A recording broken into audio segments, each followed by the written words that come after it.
Okay, so this is a quick video on a very sensitive subject, and as you can see, a man blew his private part off by accidentally sitting on a handgun getting into his car.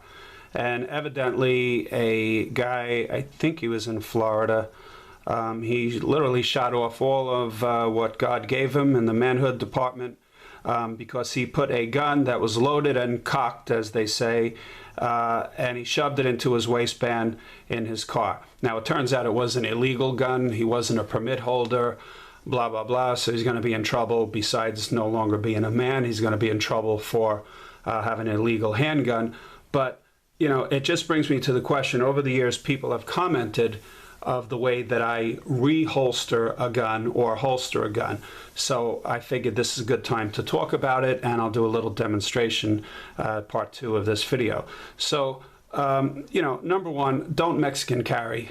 This guy just clearly just stuck a gun inside the waistband of his pants, and if you don't know what Mexican carry is, what it's called, Mexican carry means no holster.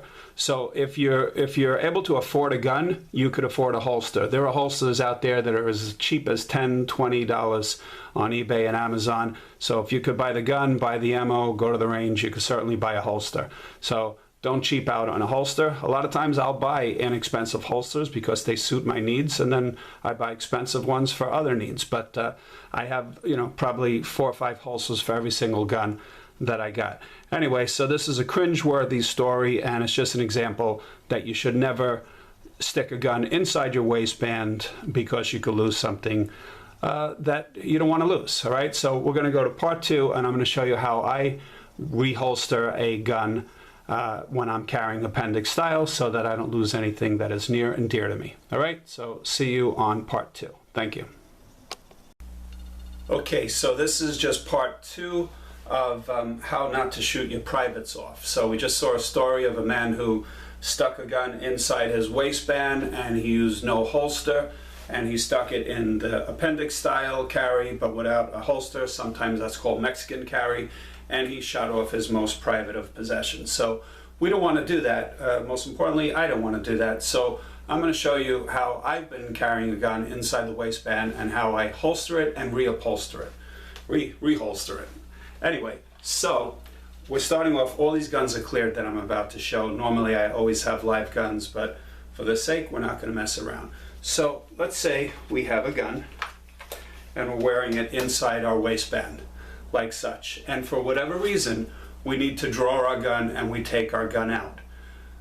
That's fine. Then what you see is a lot of guys, they then clear their outer garment and then they wedge the gun back in. And again, these guns are 100% clear.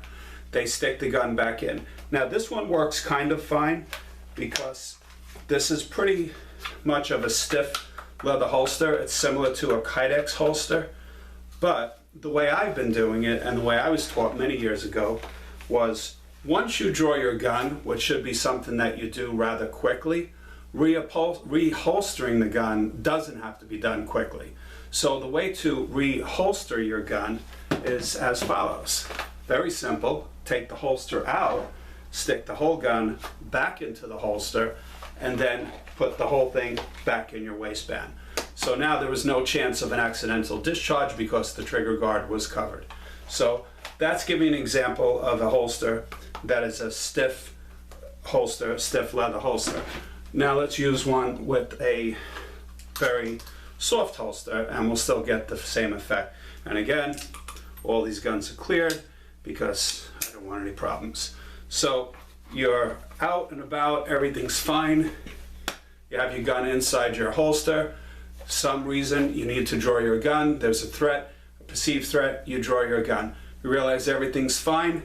Don't go taking this gun, and this would be a perfect example, and I cringe actually doing this. Don't take a gun and start shifting it and pushing it down, because that's where you could lose something very personal. So what you do is take the gun, take the holster out, put the holster back in, and then reapply the whole thing.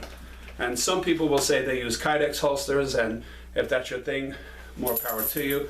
I just don't like Kydex myself. I prefer leather, and that's it. So this works with the pistol, a revolver, any type of thing. All right, so thanks very much. Hope you don't lose any private parts. Take care.